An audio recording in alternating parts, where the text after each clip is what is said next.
Paano kung sabihin ko na ang tunay na panalo sa digmaan sa Iran ay ang Iran mismo? Alam kong tunog kakaiba at baka tanungin mo, paano naging panalo ang Iran? Naglunsad ng matinding opensibang militar ang US at Israel na nagdulot ng malaking pinsala at libu-libong nasawi sa Tehran. Ngayon, naglunsad na rin ng ganting paghar ang US. Sa unang tingin, mukhang puro sakuna para sa Iran. Pero may nangyayaring kakaiba sa likod nito na hindi natin dating nakita. Nag-iba na ang pananaw ng mundo sa Iran. Hindi na tinatanong ng mga lider kung paano ito matatalo. Ang tanong na ngayon ay, paano makipagnegosasyon sa kanila? Ayon kay Robert Pape, professor sa University of Chicago at eksperto sa estratehiyang militar.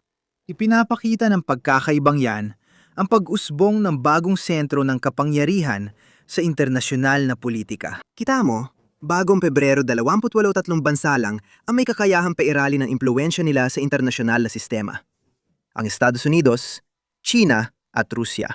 Kaya ng tatlong bansang ito baguhin ang mga kaganapan sa politika, ekonomiya at militar sa iba't ibang rehiyon.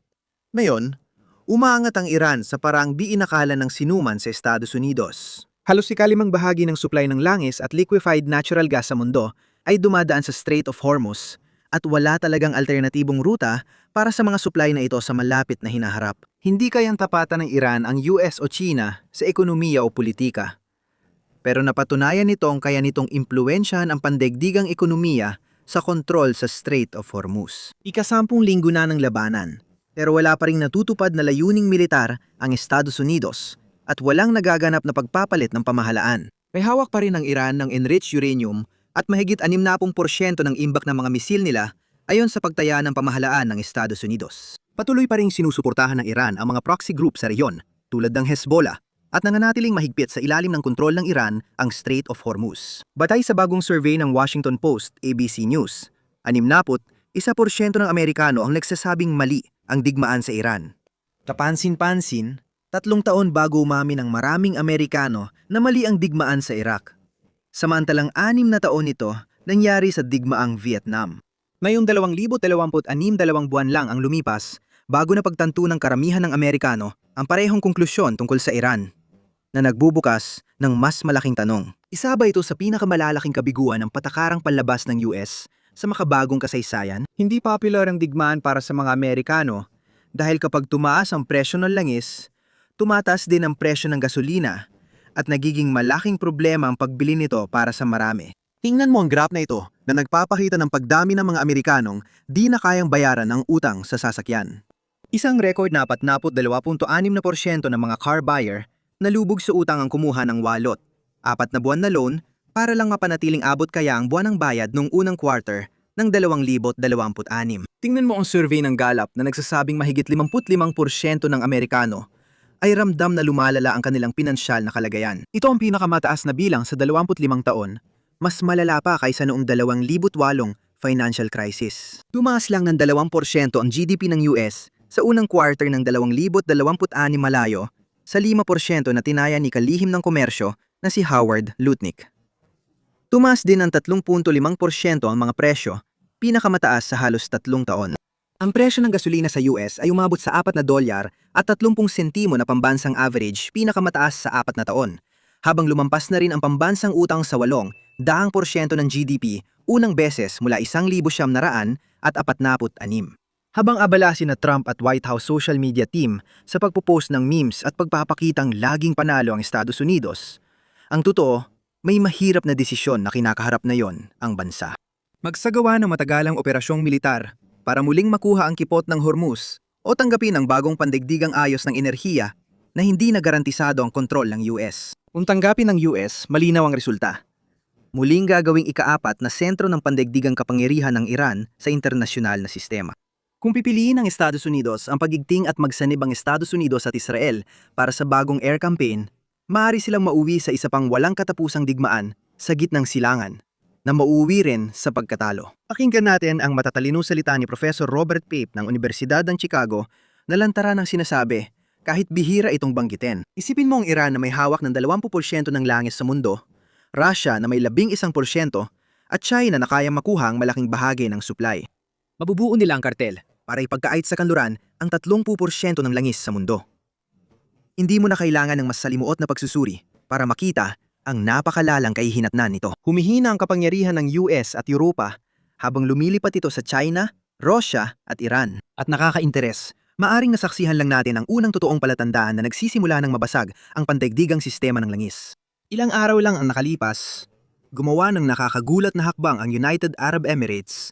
Piniling lumayo mula sa OPEC, isang grupong kinabibilangan nila ng halos 6 na dekada. Ang UAE ang pangatlong pinakamalaking tagagawa sa organisasyon na may halos 12% ng kabuuang produksyon.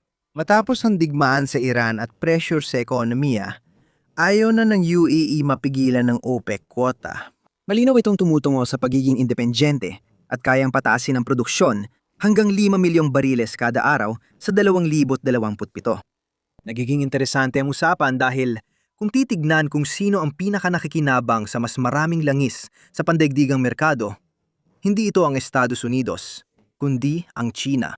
2 linggo lang ang nakalipas, pumunta ang mga opisyal ng UAE sa Beijing, nakipagkita kay Xi Jinping, at pumirma ng 24 na kasunduan para palakasin ang kooperasyong pang-ekonomiya at pamumuhunan ng dalawang bansa. Hindi aksidente ang timing na yan. Ang China ang pinakamalaking importer ng langis at wala itong pakialam sa mga patakaran ng OPEC. Ang mahalaga lang sa kanila ay makakuha ng pinakamaraming enerhiya sa pinakamababang presyong posible. Ang mas hati-hating merkado ng langis ay pabor sa China. Samantala, mas komplikado ito para sa Estados Unidos.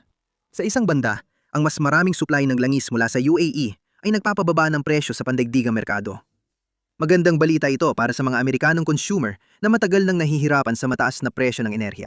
Kasabay nito, nagkakaroon ng problema ang mga producer ng langis sa US. Ayon sa Financial Times, hindi magdadagdag ng produksyon sina ExxonMobil at Chevron, dalawang pinakamalaking producer ng langis sa Amerika.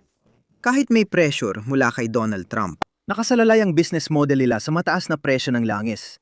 Kapag dinagdagan ng supply sa merkado, bababa agad ang kita nila. Ang pagiging independent ng UAE ay nagbigay daan para makapagbenta sila ng langis sa iba't ibang currency, kung saan China ang pangunahing nakikinabang. Noong nakaraang linggo, gumawa ako ng video tungkol sa pagsilang ng Petroyon at dahilan ng agad na pagpili ng Iran sa salapi ng China bilang kapalit ng US dollar para sa mga bayarin sa kipot ng Hormuz. Ilalagay kong video link sa dulo ng presentasyon.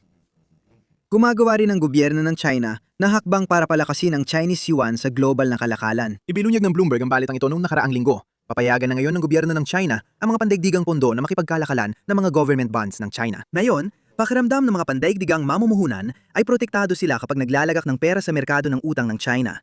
At kapag nangyari yon, natural na tataas ang demand para sa yuan. Kamakailan, inilunsad ng Slovenia ang pinakamalaking kauna-unahang sovereign issuance sa kasaysayan ng Panda Bond Market at nag-issue naman ang Deutsche Bank ng Alemanya ng Panda Bonds na nagkakahalaga ng mahigit 5 bilyong renminbi para sa merkado ng Alemanya. Sa kabuuan, tumaas ng higit 70% ang paglalabas ng Panda Bonds sa China noong 2026 dahil naghanap ng ligtas na paglalagakan ang mga pandaigdigang mamumuhunan sa panahong ito ng kaguluhang geopolitikal. Muli na naman nating nasasaksihan ang mabilis na pagbabago ng buong pandaigdigang sistema sa harap mismo ng ating mga mata.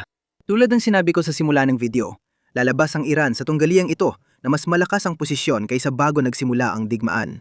Naranasan ng Iran kung ano ang pakiramdam ng pagkakaroon ng pandaigdigang impluensya at malabong isuko nila ang kontrol sa Strait of Hormuz.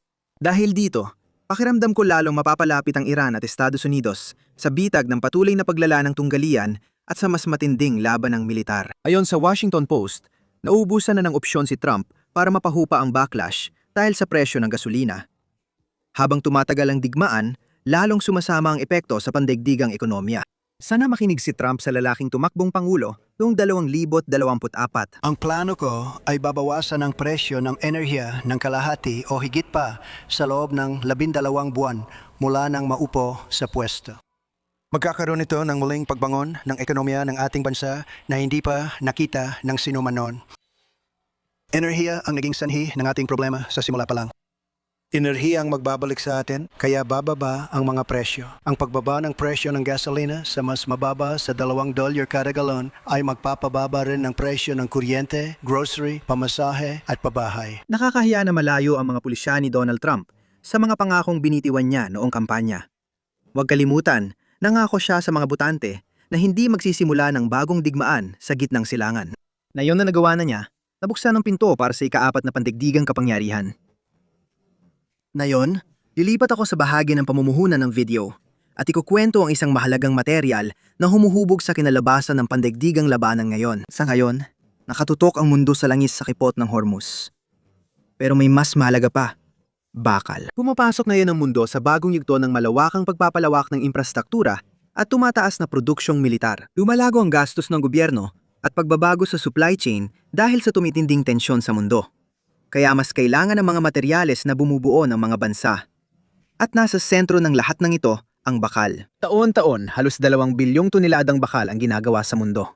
Pero may bahagi rito na di alam ng marami. Ang metallurgical coal ay mahalaga sa paggawa ng bakal. Hindi lang bilang panggatong kundi bilang chemical na sangkap.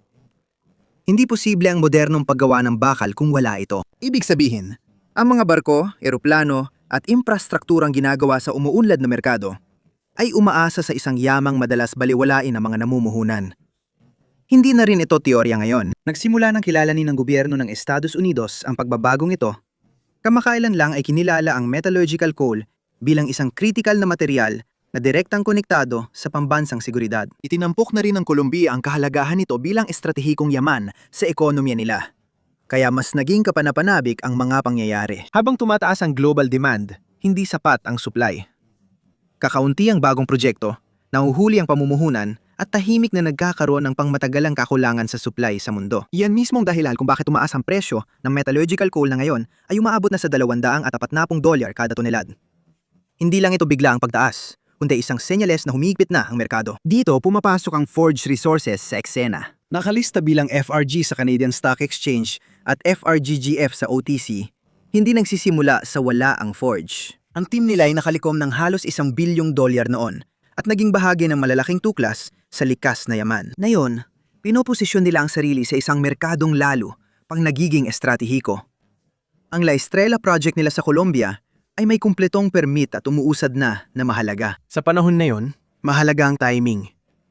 Kapag maigpit ang supply chains, importante ang mga proyektong handa na, hindi lang nasa papel.